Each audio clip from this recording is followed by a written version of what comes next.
Hawa wajinga naibanga mbuzi usiku na mchana. Mbuzi yangu 4, mbuzi yangu 6 pole imeibanga na hajapata hata moja. Na anakuta tu mahali tu anakupeleka. Mungu amesaidia sisi leo tu ameona tu mahali anachinja na mahali anakupeleka. Kwa hivyo sisi amehangaika sana. Na si yetu tu peke yake. Ya jirani mzima. Area wote. Hakuna mtu tu saa yako na mbuzi. Kukuta mtu uko na mbuzi 5 anachukua yote.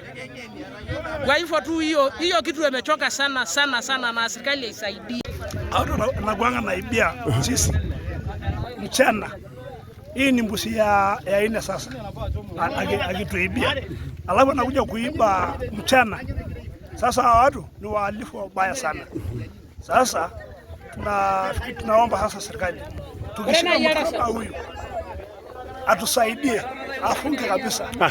Asubuhi walionekana wakienda wakiwa wangapi? Watatu. Tumekuwa na hiyo kero wakiiba mbuzi kutwa jioni na asubuhi usiku na mchana. Asubuhi wanaume waliona wakipita na pikipiki kwenda kuiba mahali wanaibanga. Unajua wakiiba sana place wanageuza upande. Wanaenda hiyo upande mwingine. Sasa asubuhi alionekana ikawa masimu zimepigwa connector mpaka wakashikwa. Sasa hivi tumeingia nyumba kama ngapi? 3. Ukiona unaona mpaka ikengele. Asubuhi usiku ilishika mbuzi ngapi? Hapo nyumba hii iko hapa juu. Sasa uzuri anatutembeza kikweli.